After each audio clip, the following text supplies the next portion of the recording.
even as a senior cardiac surgeon, I never negotiated my salary. How stupid is that? 11 years of working. How stupid, because I didn't know that it's possible. And then I turned on the other side, and after, I don't know, a couple of while, I spoke to my former peers, and they were like, oh yeah, I do have a different contract. And yes, I do have a different contract. And I was like, guys. You didn't realize it was possible. Definitely not. And so that's why I'm really passionate about helping women and putting me in their corner, because we always seek for help. And I think we can make use of every little help we can get.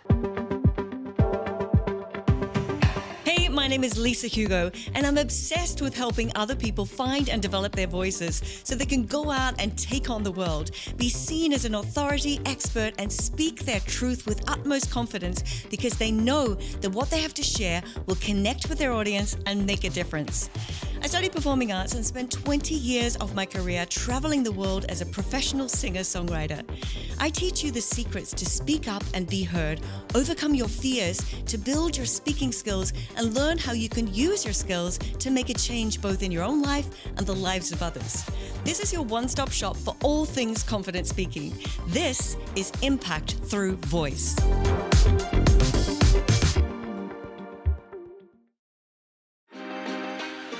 Well, hey there, and welcome back to the Impact Through Voice podcast. I'm your host, Lisa Hugo, and today I'm sitting down with Kerstin Brehm. Now, Kerstin is a cardiac surgeon. I hope I got that right.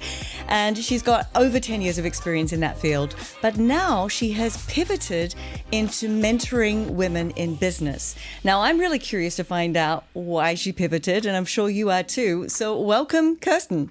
Thank you very much. Great to have you on the show. Yeah, great to be here. Okay, so we're really curious to know why you pivoted away from such an esteemed field and with so many years of experience and training. But before we get onto that, I want to know, what is it that you're doing now? Okay, I'm Kerstin. I'm a cardiac surgeon turned career and business strategist, as you just said. So I'm doing career mentoring for ambitious women in predominantly male-dominated fields. And because that's where I come from, I'm coming from cardiac surgery, then I turned into a healthcare consultant. I've been a director at the Big Four, at Deloitte. And now I'm actually, what brought me to Dubai is I'm a managing director for an international corporate. So I'm working as a managing director for the Middle East for a healthcare provider. Right. So you've got many hats that you're wearing and lots of experience in different fields. Yeah. Interesting. Definitely. Okay. All right. But we need to know, why did you pivot away from cardiac surgery? Okay, so that's not a short answer. So basically, I knew that I wanted to be a surgeon from an early age. So I think there are pictures of me with 3 years old, having my doctor's kit all over. And what was really special was that I didn't want to be a doctor. I specifically wanted to be a surgeon. So I really knew that I wanted to operate. So that was what I wanted to do. Then obviously I ventured into cardiac surgery because that's the best surgery, actually, because we are operating at the open heart and the adrenaline is going. So that was my goal. Amazing. And when I started out, I was telling my by then boss, because he asked me, where do you want to go? And I said, oh yeah, I want to be in your seat.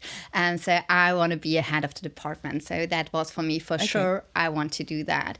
And then as the time went by, I was obviously, I think I was the youngest really board certified cardiac surgeon in Germany by that time. Then I got a senior consultant in cardiac surgery. And as I grew in that field, I was experiencing a lot of hurdles and obstacles women face in that field. So by that time, we have been 9% female senior cardiac surgeons. So that's a really small number compared to the overall number.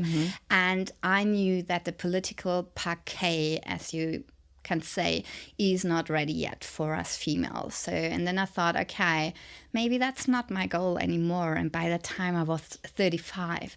And so being in my mid 30s and thinking, okay, that's the end of my career. It's going nowhere. And that was scary. And so I thought, No, I want to still have an impact, and I want to change the system actually, and Right. to have an even bigger impact than being a head of a department. I wanted to have a bigger impact on the healthcare scene, and that's why I transitioned into healthcare consulting, to really change the system and to really work towards the future of healthcare.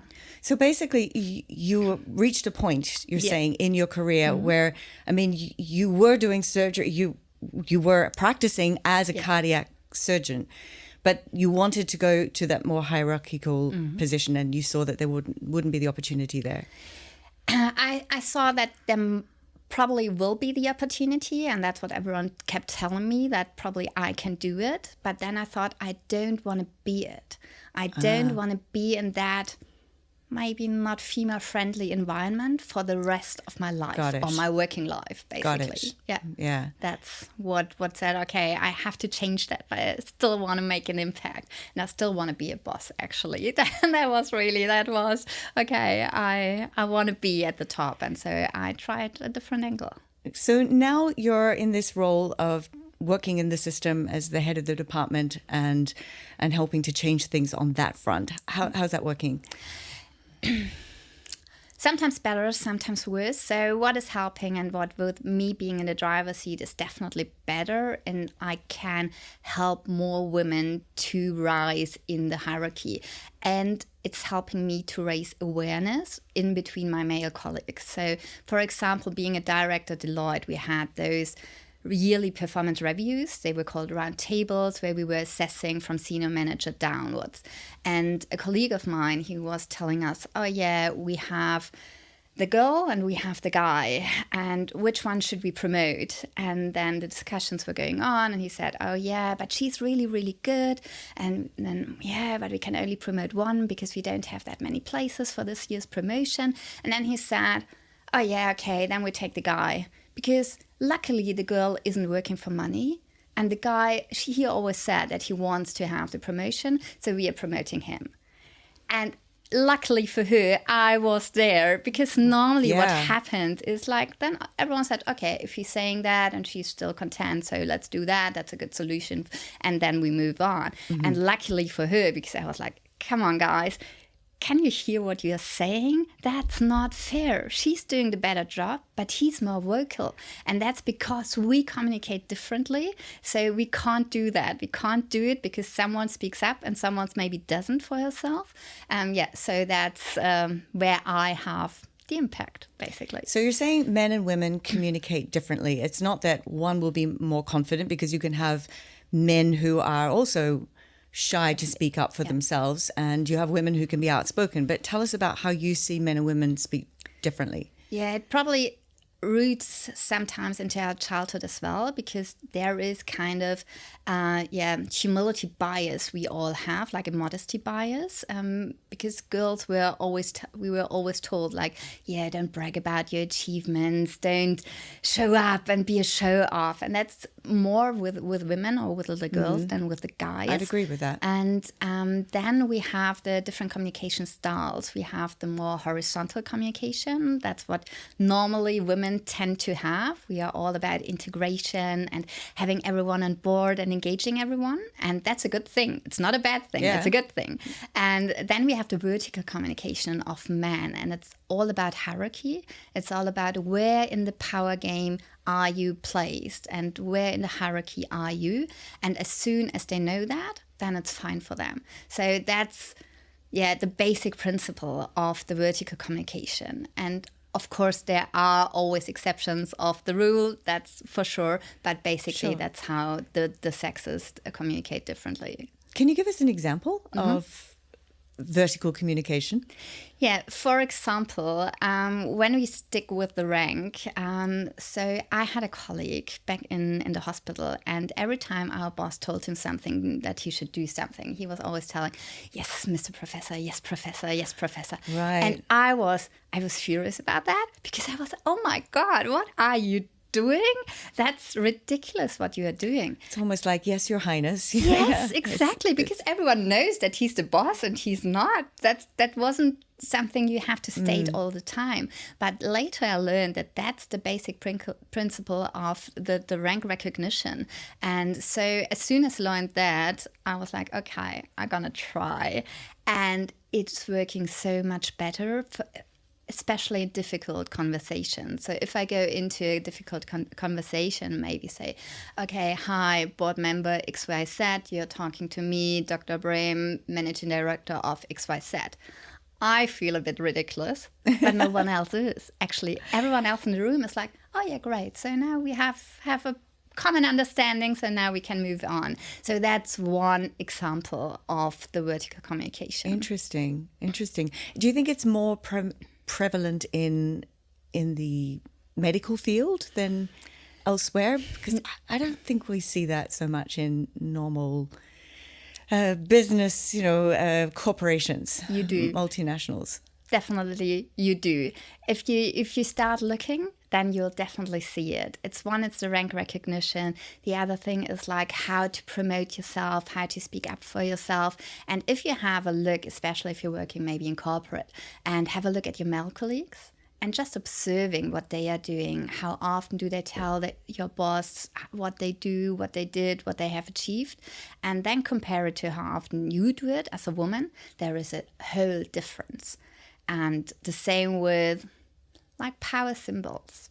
The Ferrari we are seeing out there on the streets. Yeah. Who drives it usually? Yeah, exactly. Yeah. So it is prominent actually in every industry. Yeah. Yeah. Yeah, I guess so. So you're saying that the women, and I'll agree with this, hold themselves back because they're not so confident to speak up. And as you say, it's something which is instilled into us as we're growing up, that we don't want to be boastful. And I actually have a lot of clients who say that to me. How can I present myself and with all of my achievements without sounding like I'm boasting? So how do you help them? Mm-hmm. Totally. That's the first thing I get. It's like, yeah, but it's so cocky doing that. Yes. And then I start what I just told you. Okay, have a look at how your male colleagues are doing that and then find ways authentic to yourself.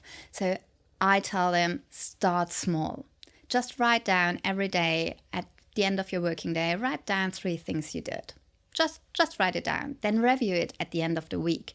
And then make a plan to tell at least one of that your boss the next week. And it's not about making an appointment and forcing it, but there are, and if you think about, and we're making a list about what are the situations they encounter the boss and where they can put it into naturally.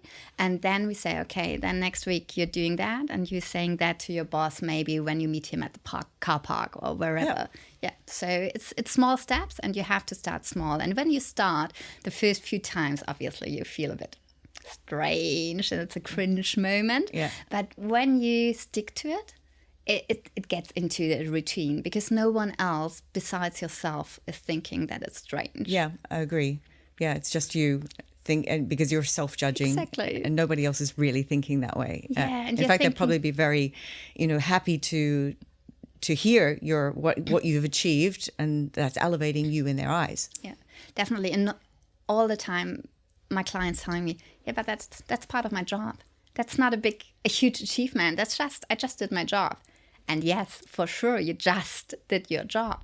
But if you turn the view and see your boss and you have your male colleagues telling him all the time what they are doing, either being special or not, but he knows exactly what they are doing, and you're the one not telling him, who will he promote? Who will he know? And who will he think, oh yeah, this guy is doing much, so I promote him.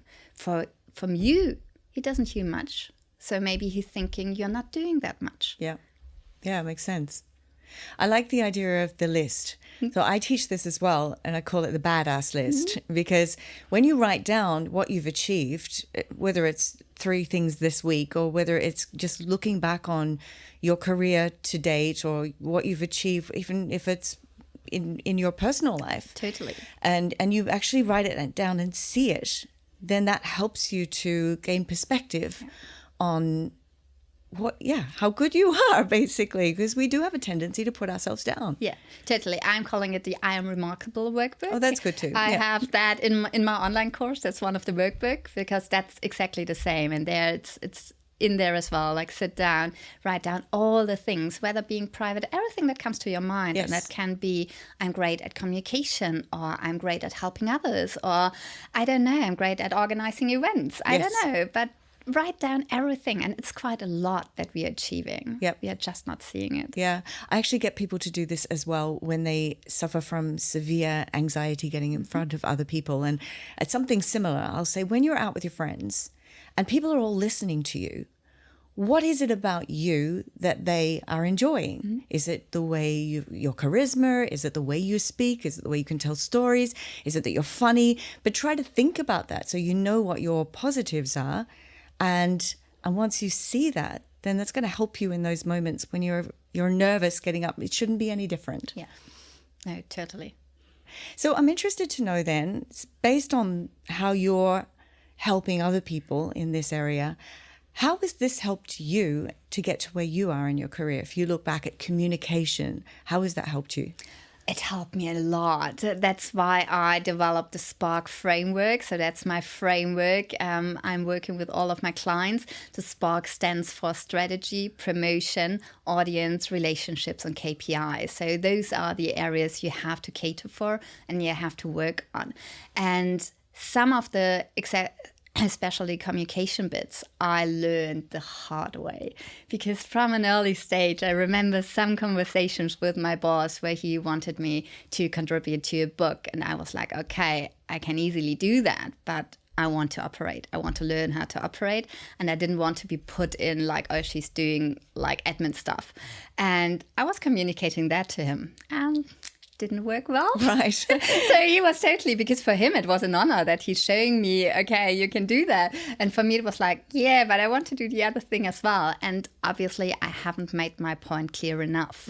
And that's the way to communicate. And it helped me to learn about different communication styles in difficult situations as well. Because when you have a look at conflicts and difficult communication, difficult talks, then it helps you, because the realization that there are 3 levels in a conversation or in a conflict. One is the high talk, where you exchange arguments and you're really on a good level and just exchanging your points. Then we have the small talk, and there it gets a bit more trashy. It gets a bit more like, okay, that's not reasonable argument. And then the last is the move talk. And so knowing those and accepting, knowing that you can't move back. So if your counterpart is moving on to the small talk, you can't win with the high talk. Right. Because and I think every one of us probably has experienced that in their private life, like your partner being somewhere else and you just try to get sense into them. And the same is happening in the workplace as well. Right. And that helped me a ton. The same with non-verbal communication as well, to know when I have to say nothing and just to let it go. And just to, because that irritates sometimes the opposite as well, just to say nothing and just to, okay, wait and see what's coming. So those things, help me as well. Right. And so then moving out of that and then moving into what you're doing now, communication must be then a big part of both your current position and also what you're doing with your business that you're building for yourself. Definitely. And learning the vertical communication, it's more like learning a language, and it's not exchanging, it's rather to be bilingual. So I can communicate vertically, I can communicate horizontally, and I'm not thinking about, oh, I have to switch now. So it happens naturally, and that's the end stage you want to have, actually, and that's what I'm teaching. It's not the one or the other, so you don't have to give up the integration part and the horizontal communication, because that is important, and for leadership especially is important, what we bring to the table and why it's really great to have diverse teams. Yes. And that's what I try to accomplish, having diverse teams, because with the unconscious bias we do have, we tend to promote people who are similar like us, and I noticed that as well. So when I get to know ambitious women and they apply for a job, I have that bias obviously as well, because I'm thinking, oh yeah, she's good, she's similar to me. So we have to work against that and really asking ourselves, is this just because she reminds me maybe of me, or is she the best one for the job and the best one in the team? And yeah, so that all the principles are my daily life, and it helped me a lot. I can tell you really love what you do too. Definitely. I mean, you're shining when you talk about helping, particularly women, then to empower themselves. Totally, because I was seeking for a mentor and for role models, Right. and I didn't have one. And I think all the things I learned the hard way, what all the men are secretly getting told, there seems to be a boys' club where they get to know every secret. So they learn, okay, for example, in the hospitals, yes, or in consulting as well, there are salary bands. But there are salary bands and salary bands. So there are differences in between. I didn't know that. I'm confused. Salary bands. Yeah, so salary bands is basically when you have one position, being it a resident in your second year or being it a senior consultant, you are on a specific salary. That's the same throughout the whole company. Got it, okay. But in each salary band, there's like 3 different categories. So it's not the same for everyone. And you can argue and you can negotiate that you're maybe in the 3rd one instead of the 1st one. So there are, even though it seems from the outside that everyone has the same salary, it's not. Got it. And such things you don't learn because no one tells you. Yeah. Because I never, even as a senior cardiac surgeon, I never negotiated my salary. How stupid is that? 11 years of working. How stupid. Because I didn't know that it's possible. And then I turned on the other side. And after, I don't know, a couple of while, I spoke to my former peers. And they were like, oh, yeah, I do have a different contract. And yes, I do have a different contract. And I was like, guys. You didn't realize it was possible. Definitely not. And so that's why I'm really passionate about helping women and putting me in their corner, because we always seek for help. And I think we can make use of every little help we can get. So tell us a little bit more about your 5-point breakdown. Each step of the process. Yeah. So strategies, obviously, you have to know about your strengths, about your values as well, because they play a big part in where you want to go and which company might be the right thing for you. Then you obviously think about your goal. Where do I want to be? Short term, midterm, long term. Mm-hmm. And then you break it down in actionable steps. And then you have to put it on a timeline, because I'm all about implementation. It's not just a little strategy paper somewhere. It's all about the implementation. For the promotion part, it's all about yourself, because as we talked about before, you have to be your biggest advocate. And so it's really about learning how to promote yourself. And as we said, making the plan, like first trying it every 2nd week, then every week, and like implementing that. But it's personal branding as well. How do I want the outside to perceive me, being it online, being it offline? So what do I really stand for? What are my skills and what I want to put out there? That's on the promotion as well. The audience is the communication. And my clients are like, yeah, but I have an audience. I'm no keynote speaker. I'm no comedian. Yeah. You do have. Everyone you talk to, that's your audience. And you have to adjust to whom you're talking to. Yes. I'm talking differently if I have a difficult conversation with my boss or if I'm talking to my employee. So those are different communication styles, and you have to adapt, as we had before, being bilingual and adapt to the person. That's the audience part. The relationship is obviously all about your network, because you can never start too early building your network. Oh, I agree. I definitely started pretty late, and then I had to catch up. And then moving to a different region, obviously, you have to start kind of from scratch again. True. Yeah. But really, how you want to build your network, how to reach out to people, and to which people and how. That's the other part. And then the KPIs to track it. So if you maybe want to grow your network, then saying, okay, I want to grow my LinkedIn connections by 20% in the next 20 days or whatever. Yep. But setting those KPIs and reviewing them and tracking them. So that's the K in the implementation. So would you say this is more for somebody who is wanting to have their own business and be self-employed, be an entrepreneur, or does this work also within somebody who is employed in an organization? It actually works for both. So I started out with employed people. So that's really my main focus and what's it for and what I'm doing with my online course as well. That's for employed women who want to advance in their careers within a corporation, within a big four or wherever. So that's working really well. And the same for businesses, because then I had women reaching out to me and saying, oh yeah, the communication part, can you help me with my investors pitch? And then it got really interesting because that's part of what I'm doing is investor relations as well in my other job. And I'm like, oh, okay. And you have to, it's all about storytelling. It's how about to get your message across, and then obviously how to present your product or your business for investors, but for clients and customers as well. Being it patients, I have a lot of small clinics that are reaching out to become more patient-centric, or being it your business and your customers. And there, the Spark framework is working just as good as for individuals. Yeah. Your English is not your first language. No. So you grew up in German, Deutsch sprechen. And so how was it, when did you really master English? And has it ever been a barrier for you anywhere along your career? Because you speak great English now, obviously. But at some point, transitioning, was that ever an issue?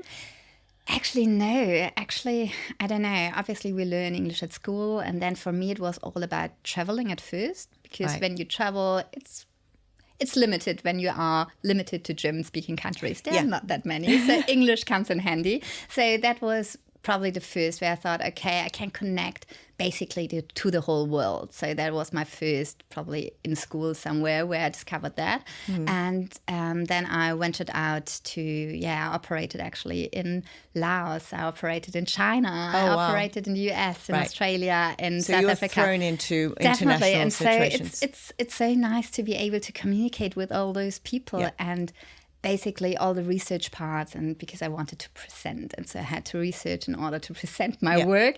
It's all in English in medicine as well. And so, I never thought about being not a native speaker like holding me back from anything. So I think if you travel, then suddenly your everything is opened up after school. But what I noticed when I lived in Germany, when I first moved there, was that people didn't have the confidence to speak in English. More so in the West, they were confident. The younger people, yes, but the older people not.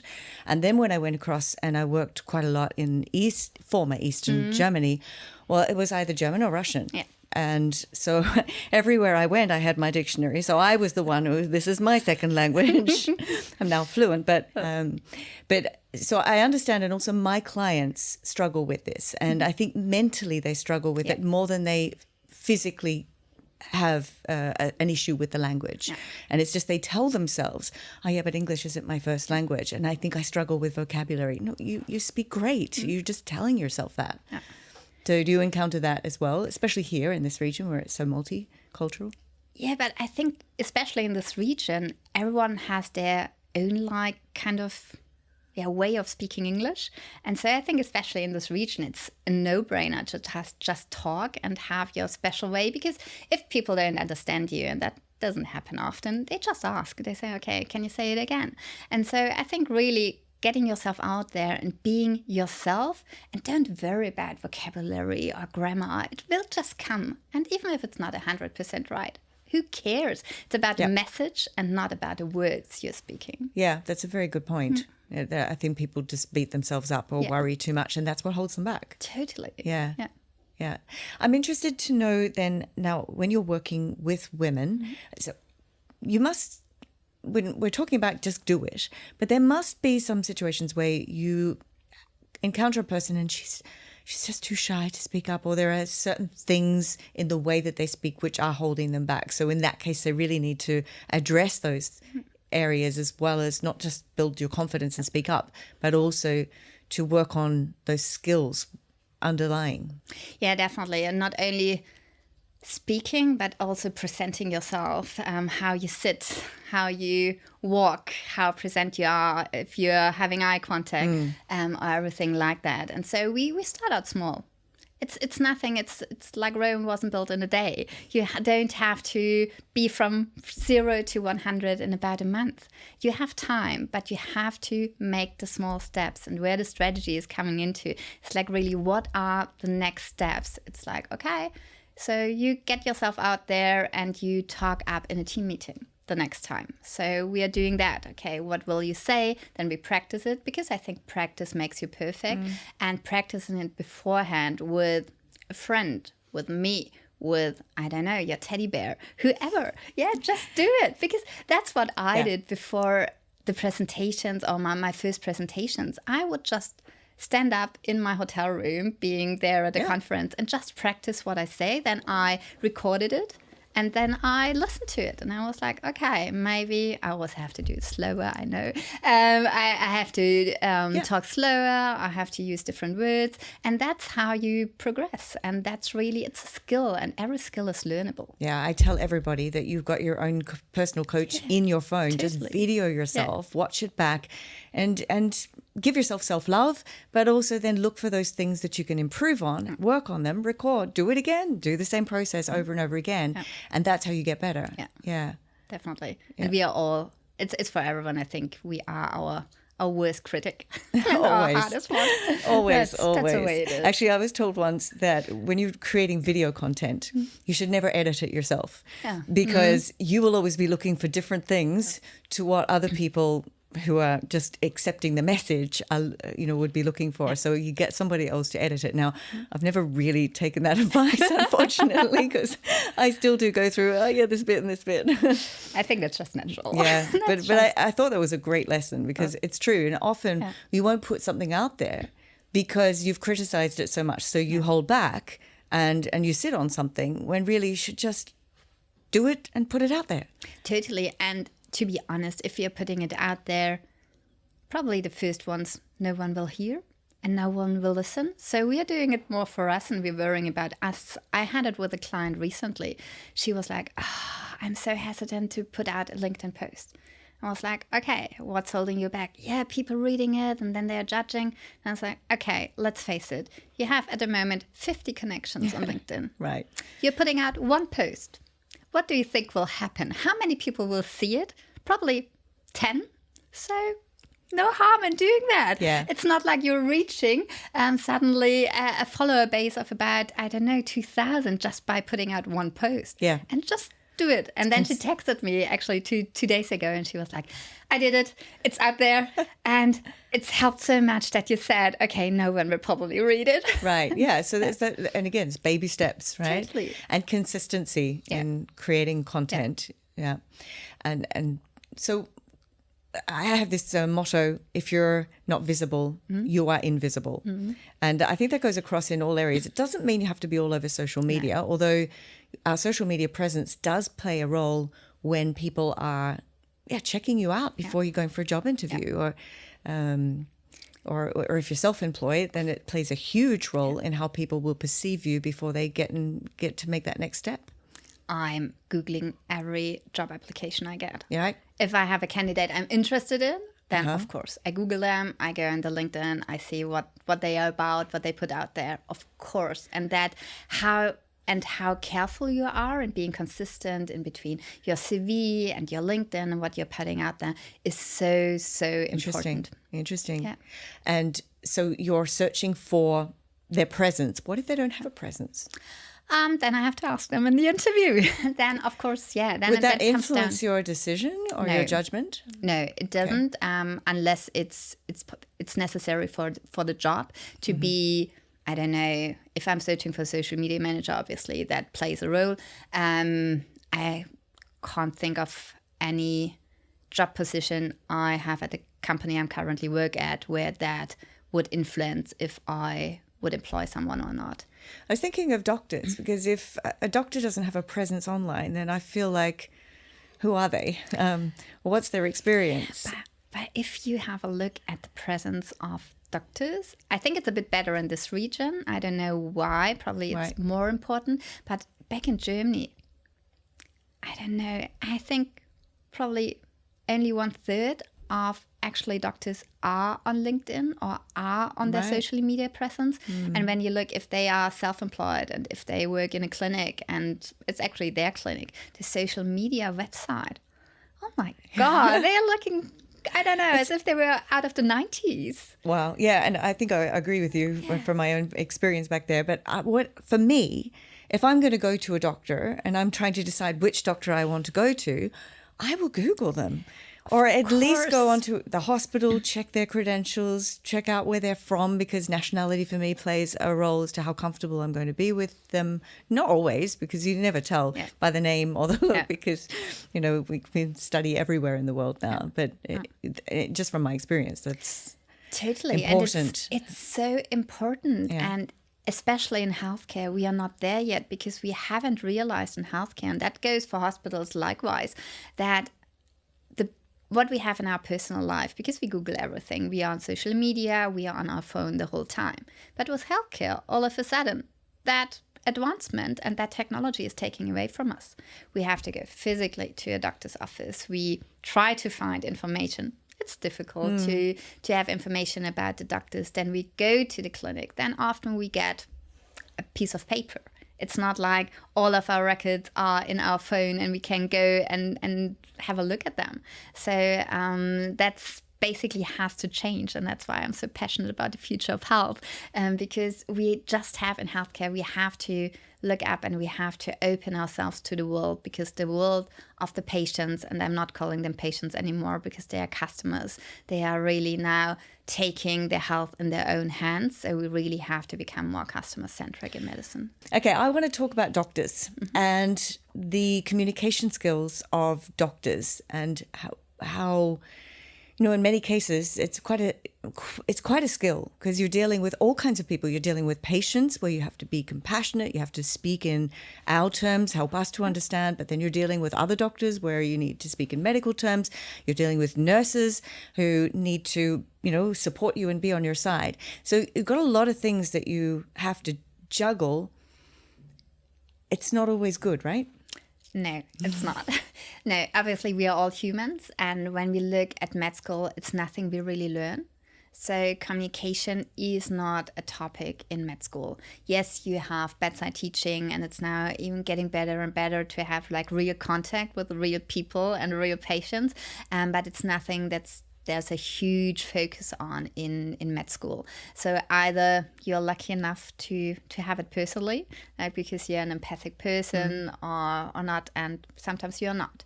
And then it gets really, really weird and awkward. So of course there are countless times where maybe the head of the department explained something to a patient, and about 10 minutes later the patient was asking me, so yeah, all right, but what did he say? I didn't understand a word. And that happens really often, because in medicine, it's a very exclusive language, because we have our own language. We can speak in all the medical terms and no one will understand beside the doctors, maybe the nurses, but no one else.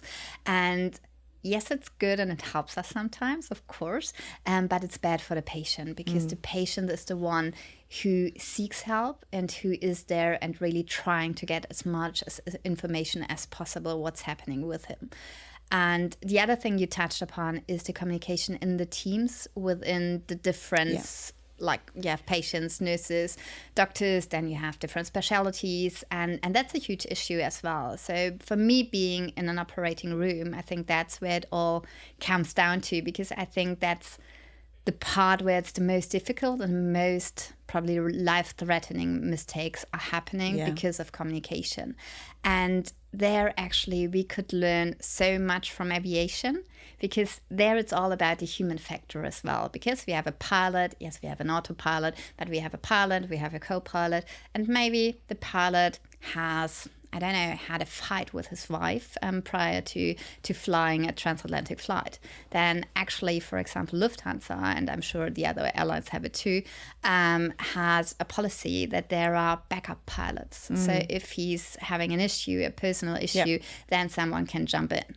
In medicine, no one has that. And we have, because normally within, for example, a cardiac surgery, the anesthetist, they want to go home. So they want to be that operation will be over as soon as possible. Then you have hopefully the surgeon who really cares about the patient and the outcome. Then you have the nurses who are like, oh yeah, that's the last patient of the day. I want to get over with. And then you have maybe the perfusionists who are like, oh my God, can I read a book? It's so boring. And so you really have such a diverse team where communication and communicating clearly, and more like in an aircraft, if they have to repeat stuff, that they really understood what you are telling them. That's extremely important. It's interesting you compare it to aviation, and because that is a field which, you know, it's life or death, right? And the communication that has to go on within the plane, then with the pilots and with the ground crew and the air traffic control, and it always goes on seamlessly, you know. So interesting that we can learn from Definitely that. we can. And obviously, communication skills are key then in the air traffic control room. They have to get it right, and they can't make a mistake. And it's no different than to being in a surgery situation or in a hospital. Totally. So would you say, based on that communication skills are lacking in the education of medicine? Yes, definitely. I think we can learn a lot about communication. What really difficult to learn is probably empathy. If we are talking about communicating with patients, I think probably the empathy part is you can't learn that well. Either you have it or you don't. You can get better, but I think there you will always have a difference in between people. Some are better, some are worse. But I think to learn basic principles about communication, about how to break bad news, because for us doctors, it's probably, I don't know, the 100th patient or the 1,000th patient, we are breaking the same news. For us, it's a routine. But for that one patient, it's the first one, and it's everything. It's their health and maybe their life. And to, acknowledge that and give them the attention, that's something you really have to, with all what's going on in a hospital, you really have to sit down and take your time. And that sometimes is difficult because you have emergencies, you have the time is ticking. Maybe it's the evening. You are, I don't know, 2 hours over your time, and your wife is waiting, and I don't know, and there are 5 more patients you have to see. And so I think that is playing a huge role as well, like the time management and the time pressure a lot of healthcare workers are on. Yeah, interesting. But it's still communication, and that's where I find it very interesting to hear your perspective on that, because I know my perspective as a patient and how I would feel, or how I feel about doctors who don't take that time or don't seem to have that caring attitude. I was just at a doctor yesterday with my daughter, and she just made her feel so comfortable. She just had, as you say, that natural rapport, natural empathy. Yeah. I've read several studies about this, whereby that the communication of a doctor can or cannot lead or have a higher rate of leading towards litigations. Any feedback on that? No, because we are humans and we make errors. And as said, communications are on so many different levels. And of course, in between the different professions in a hospital, in between the different specialists. And actually ego plays a role as well. Obviously, we are all human, and some have more ego and listening to others, and some don't. And so that, as said, we need to have more guidelines in medicine in order to keep those human errors as small as possible. So that would be the goal here. So similar to aviation, and what can we do and what can we implement? Obviously, there has been a lot implemented already. There are team timeouts and really communication structures within an operating theater. So there is a lot, but I think we can still improve there. I think this would be a topic for an entire different podcast. We've drifted away, but all right. So bringing it back to communication and what you're doing now, and you're helping women, empowering women, particularly in business who are employed, but also people who are running their own businesses. I want to know if somebody wants to work with you, how can they get in touch with you? Definitely through my website. It's Dr. Kerstin Brehm. Then obviously I'm on LinkedIn. It's all the same. It's Dr. Kerstin Brehm, and on Instagram as well. And I usually work with my clients either one-on-one. So we have the sessions there. Obviously we go along my Spark framework and touch upon every area we have there. Or you can work with me with my online course. It's Operation Success. So awesome. You've got an online course? Yeah, so it touches a bit on my operating past. It's Operation Success, where you have videos, we have workbooks. As I said, I'm Remarkable workbook, the salary negotiation workbook, and we have 3 different success paths within Operation Success, where you can look into from self-learning to masterminds. So you can work with me. Sounds amazing. And I've seen you're also on YouTube. Yeah, on YouTube it's still starting. So I have a feeling that content creation is taking over my time. I know that feeling. So yes, because I have something that you can download for free. It touches upon my Spark framework, gives a brief introduction, and I have a YouTube series on that as well. If you need a bit more help and want a bit more background to the sheets you're having, then you can watch the YouTube series. Sometimes I take you around my life in Dubai. Can go with me cycling to the desert to learn about a bit more of the expert life in Dubai. Sounds amazing. Well, we're going to put all of those links into the show notes for you all when you're watching this and listening in and thinking, oh, that sounds amazing. I'd love to work with Kerstin. It's been amazing having you on the show and sharing so much. I've learned so much about the medical industry and the behind the scenes, but also the importance of communication and also for women to really be able to stand up and speak out. And that's a lot of the areas that I work with. So there's a lot of synergy there in what we're both doing. But thank you for sharing your insights. Thank you for the invitation. Congratulations, you've just finished another episode of Impact Through Voice. You're well on your way to making a positive impact in the world with your voice. If you want more, head on over to lisahugo.com/podcast for show notes and all the links that we mentioned in this episode. Until next time.